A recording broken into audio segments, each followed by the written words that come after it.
Yep, it's me. Welcome back, my friends. Welcome back. Scotty the Trucker after a long hiatus. Very sorry for that.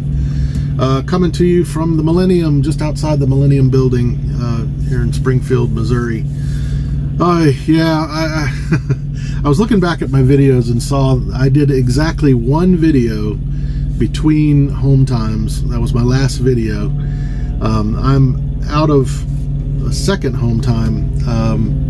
I think I'm maybe a week and a half out from home time. So I've done one video in, I don't know, 2 months, maybe more. I don't know.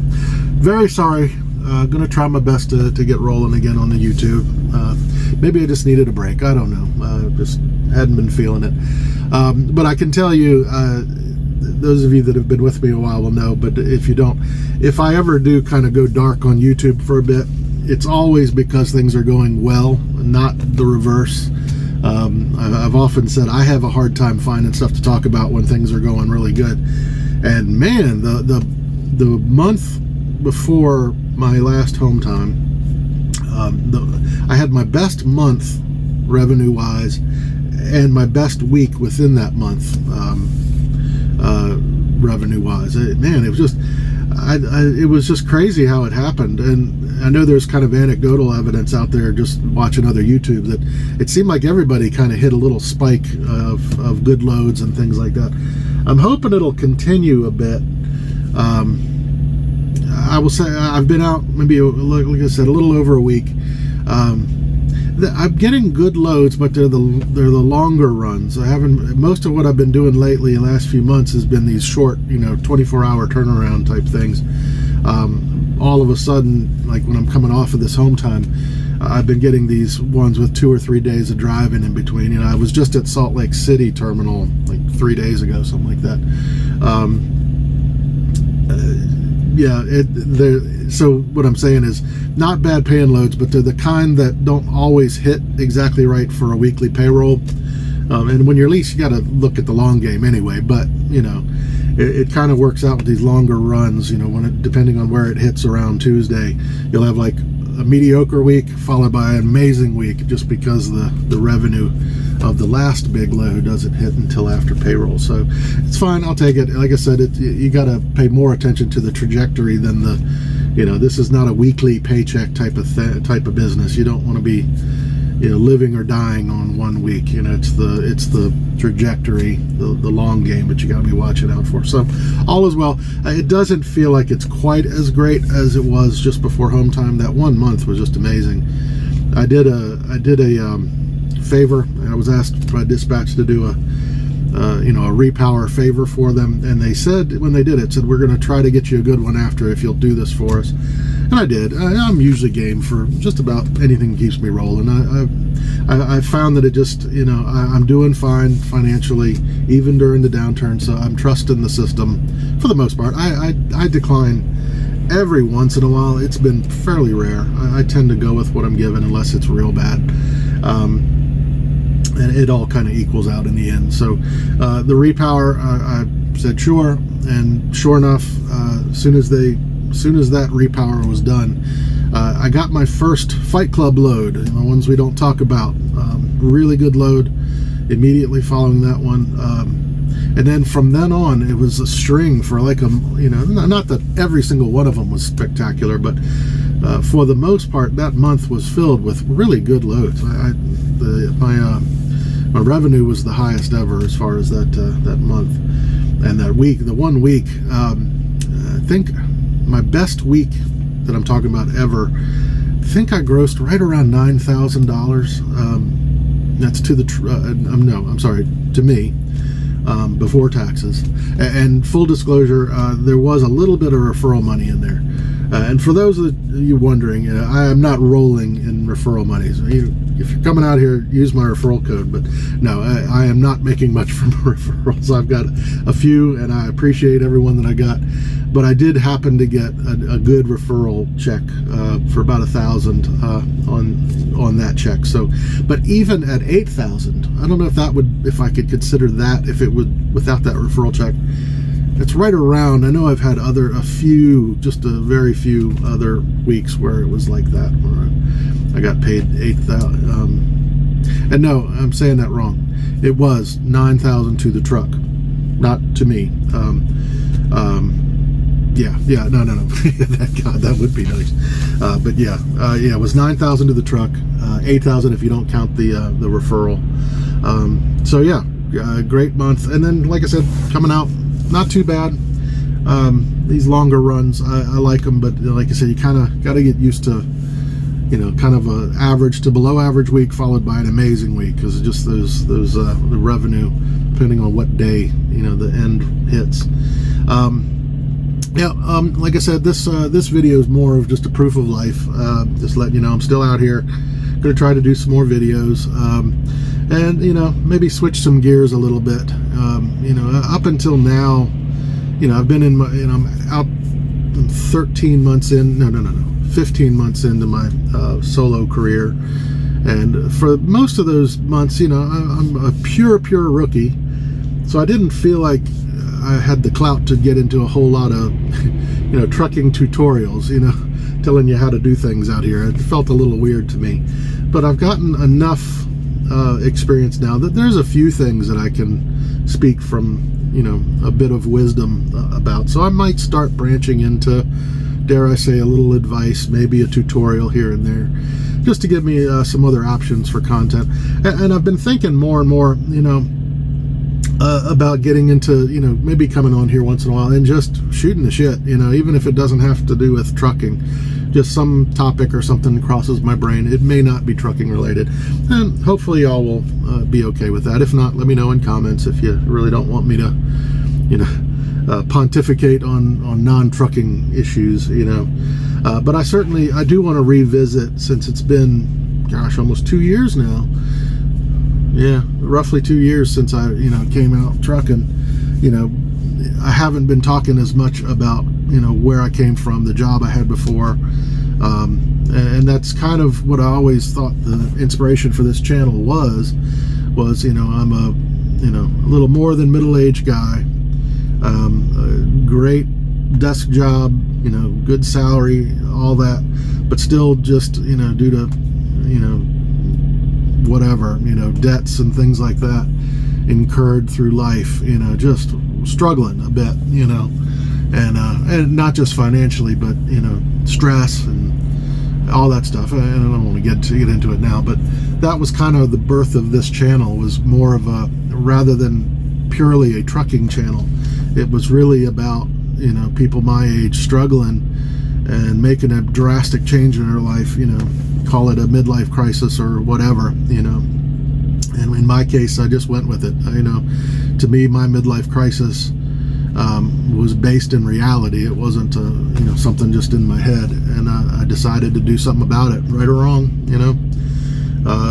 So far, I think it's been a good decision. It hasn't been an easy road, but it gets easier all the time. And like I said, right now, this has become fun. That first year out, solo, maybe people have other experiences than I do. It's a gauntlet you got to go through. You got PSD. PSD's pretty fun, unless you struggle with the test, which I did, but PSD, and then TNT in the best of circumstances is rough. I think I had one of the rougher kind of roughs as far as TNT. And then you go out for a year with no net while you're honing skills and things like that. And like I said, it's a tough gauntlet you got to go through to get to the other side, I think, but well worth it. I'm now in a place where the anxiety and the stress is way down, and it's almost pure pleasure out here. Everything gets easier and easier and easier, and even the thinking, I'm not saying less alert, of course you're alert driving, but those of you who've driven cars for 30 years, it becomes part of you, you know what I mean? You're not thinking every move. Everything becomes kind of innate. And I'm getting to that point where it's just, you certainly have bad days and bad moments trucking, and always will. but the general job is becoming a breeze. You know, it's can be long hours. You know, I got to be careful. I'm not saying it's easy, but you know, the saying goes, you know, if I don't know exactly how it goes, but you know, if you do something you love, you'll never work a day in your life. It's that kind of thing at this point, you know. Like I said, most of this job I am beginning to really enjoy, you know, so it doesn't feel like work. So again, back to the proof of life, and I need to prove that it is me. I know I look a little different.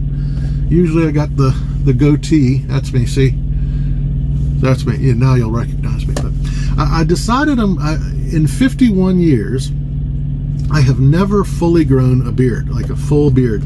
I've always kept, you know, off and on, especially when I was younger, I did keep a little scruff, you know, but after it got to a certain length, maybe about this length right now, I always kind of gave up on it. But I figured I'm not wearing a suit and tie to work every day, so why not? You know, I'm gonna go full Santa Claus for the winter and see how it goes. And I let it grow this much, and just yesterday here at the terminal I trimmed it up a bit, you know, just to clean it up a little bit. Hopefully I did that right. So we'll see. So yeah, I look a little different. It was definitely weird to shave this off all the way, you know, see what the face looks like underneath all this. So anyway, yep, it's me. Let's see. Oh, I'll do a little bit of a review. This episode was going to be mostly about a truck stop review that I wanted to do. What it is, it's the Little America, Wyoming. And there's 4 locations of Little America. There's one on each end of I-80 in Wyoming. This was the one heading westbound, just leaving Wyoming. It was the one I went to. There's one in Flagstaff, Arizona, and one in Salt Lake City. Now, this is the only one I've been to so far, but I've passed it many times. You know, the 2 in Wyoming I've passed, and it's one of those few places around the country that does a lot of billboard hype. You know, it's, you know, close to where I live in Virginia. The closest one like this I would say is like that south of the border. I think it's the border in North Carolina, South Carolina, or South Carolina, Georgia. I think it's North Carolina, South Carolina, south of the border. For 100 miles, every billboard is just some goofy thing about, you know, south of the border, just inundating you with billboards. I think, you know, Missouri has the Uranus place that puts out a ton of billboards before you get there, and you see a lot of billboards for Little America, and it boasts all kinds of stuff. It's a truck stop, of course. It's got a campground. It's got a hotel, restaurant.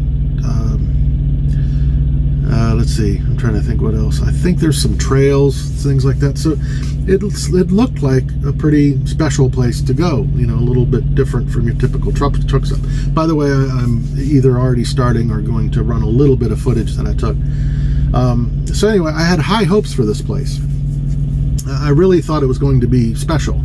Now, my review is this. It wasn't bad. It was, but surprisingly, it wasn't wow or special in any way, at least the truck stop half of it. Like I said, I didn't have anything bad happen, and some of it was really good, but it was not. I was expecting something kind of special and a wow factor, you know, like this is great, and I just didn't hit that. What it was, I give the best first. The parking is amazing, humongous parking lot. Not that Wyoming's a hard place to find parking. There's parking everywhere in Wyoming. It's one of the good things. There's loads of little, you know, old inspection stations that are closed. They have those everywhere that you can park, and lots of rest areas and truck stops and things like that. It's one of the good states as far as parking. Thank goodness, because they close roads like that. You know, a stiff breeze comes through and they close a road. Okay, so parking is the best thing about it. Humongous parking lot, easy to get in and out. The next thing I will say is everybody I dealt with there, customer service was amazing. It was well above average. Everybody was. I got a shower there. I'll say the shower was clean, kind of on the small side, but you know, it was planned out well, I guess is the best way to say it. It's one of the smaller ones, but the floor plan of it worked. Some of these small ones you don't even have room for a bench and shit like that. So this one, it was small, clean, but it was a good shower. And when you bring back the key, the guy asked me, he said, "How was your experience? Sir?" Anyway, very, very good customer service. Everybody I dealt with was great customer service. Now, the thing was, the truck stop side of this was kind of what you expect from maybe a TA or a Petro, not even as good. They have two gift shops / convenience stores. One is right off the fuel aisle, and it's kind of what you expect from like a TA or Petro. They have that little convenience store that's just off the fuel aisle. Some gift shop type stuff, your typical convenience store stuff. It does both of these. The other one is a store that's off of the regular fuel aisles, or the gas pumps for the cars. Both of them have about the same thing. The one by the cars, as you might expect, is a little nicer. Both of them have like a snack bar. It's more than a snack bar. I mean, they sell, hot sandwiches. I think they sell pizza, things like that. And neither was bad, but they were fairly standard. It's kind of what you would expect at a regular truck stop. I went to the restaurant just because I wanted to get the full experience. They have a bar and restaurant. Of course, I do not drink a single drop of alcohol for the entire time I'm out working. I only drink at home time, so that's my disclaimer. But it's a bar and restaurant. Now, somewhere in this, if you haven't seen it already, I took a picture. I didn't do a video in there because there was a few guys drinking at the bar, and it felt intrusive, so I just took a picture of the place. I had my usual. I tried the chicken fried steak, and it was fine. It wasn't great. The portion size, the actual chicken fried steak was bigger than my head. The size was amazing, but it was kind of tough. So average to maybe slightly above average meal. But the thing was, I'll tell you, if you go to this place, and I'm only speaking for, this particular Little America. They may all be the same, I don't know. But it had a decor that was kind of 1977-ish, these pleather booths and things. It has kind of a U-shaped bar, thing in the middle, and then booths and stuff around. And I went in, the first place I went, I looked at the booths, and as a big guy, y'all know, if y'all are sizable, the first thing you do at any restaurant, you look and see if the tables move at the booth. I like a booth, but if the table doesn't move, not for me. And I saw the tables don't move, so I reluctantly went to the horseshoe bar thing, because as an introvert, that's the kiss of death. You don't want to sit at that bar, because it is an invitation to have your ear talked off. For some reason, that is the chatty corner, and I tend to shy away from those places if at all possible. But they have these bar stools with the back on them, and they too were really tight. I sat and I couldn't turn to the bar. I'm a big dude. And so I would say, that's my big critique for the restaurant. If you are more than about 185 pounds, you're going to be uncomfortable in this place. It was tight. And they took my order at the bar, and I said, I'm going to maybe try one of these booths. I'm obviously not fitting here at the bar.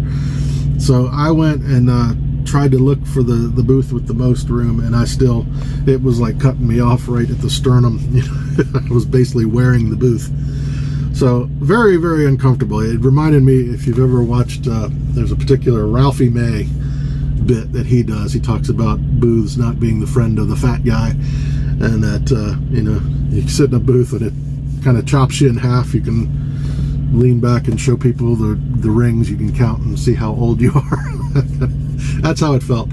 So mediocre meal, really uncomfortable. I did notice on the way out that they did have those really tall tables with the movable seats. I should have gone for those. I don't like those either, for different reasons, but that would have been more comfortable than what I said. So I endured that dinner.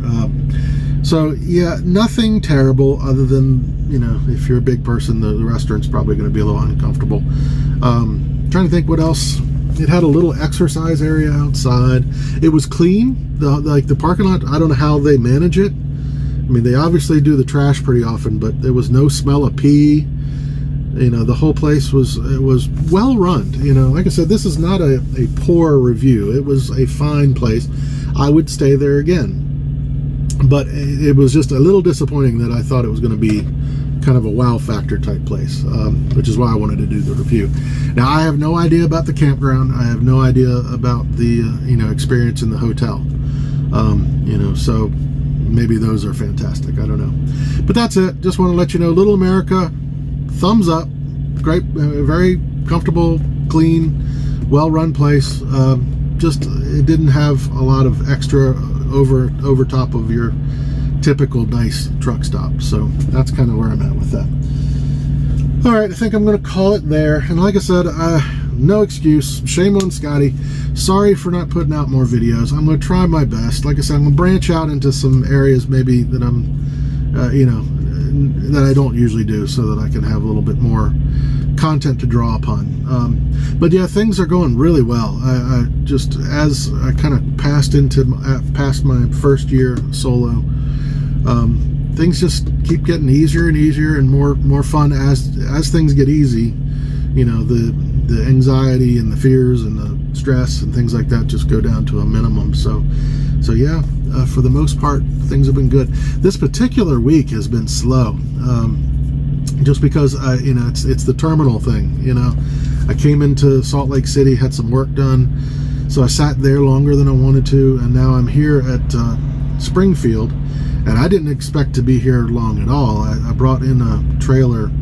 The load I was on delivers to the caves here at Craft, and while I was on this load, I got a message saying that the appointment, my 90 appointment, was pushed back 3 days. And I'm like, what happened here? And they said, yeah, it's the customer. They pushed it back. Just bring it to the Springfield terminal and drop it off here, which I did. And so I did that, and my plan, I was right at like no hours. I needed to do a 10. So I was planning to do a 10 here, which was up this morning, and I wanted to get going, but driver lineup hasn't had anything. Didn't have anything when I came in, didn't have anything this morning at 5 a.m. They told me to call back at 7, and I did. And they had one load, and they said the thing isn't even going to show up until tonight, late tonight, possibly even into the morning. And at first I said, well, hang on a second. I know dispatch is working on, has got sales working on something too, because I hadn't had a load yet. So let me talk to them. I'll either just pass on this because I want to try to get out sooner, but if dispatch tells me I better take it, I'm going to do that. So I called texted dispatch, said, they got this one load, and the guy said this is all he's really expecting for today. I said, do I take it or do I wait for sales to come up with something better? They said, you better take it. So here I am. I'm sitting a little longer. So it's been a slow week just because it's a very uncommon thing for me to be in the terminals. I don't tend to, I enjoy them, but I don't seek them out, So when I'm here, I enjoy them. It's nice to be here, but I'm not here. I'm not at the terminals very often. So that's that. I'll be sitting here most of the day. I guess I'll part with some advice. Any truckers or prime guys will know this already, but if you're new and you don't know it, coming in on winter, you need to get that anti-gel stuff in your tanks whenever it's going to be below freezing. My tip is, if you come into the terminals, buy your anti-gel here. Buy loads of it, because you will save hundreds from spending on anti-gel at the truck stops. Believe me. Last year it was a winter where I just never got into the terminals, and I spent a fortune on anti-gel. But this time I wish I kind of, if I had a little more room, I think I bought $100 where I think I didn't ask the exact price, I don't remember. They're roughly $5, give or take a little, for the smaller bottles. But at the truck stops, the small bottles, I don't remember exactly, but they're upwards of $10, $16, $10, $15, something like that. The big bottles are like $26. It's a huge savings. So pick up your anti-gels on outbound from the terminals. You will save quite a bit of money. All right, guys, I'm going to call it there. Again, very sorry. I'll try to do better. Thank you for sticking with me, and welcome to the new subscribers. Somehow, even though I'm not making videos, I'm still ticking up on the subscribers. Appreciate every one of you. If you are getting some stuff out of this and you haven't subscribed, it's free. Please do so. I'm getting close to 1,000, and when I get over the 1,000, I can do some lives, which I'm looking forward to. So help me out. Those of you, if you might be in PSD and you got some buddies there that haven't watched anything, put in a good word and tell them to subscribe. I do run through the whole. If you start from the beginning, you get to enjoy that whole training and TNT and the whole experience from decision to through the first year. All right, guys, hope y'all are doing well this Saturday, and I will talk to you soon, hopefully. All right, bye-bye.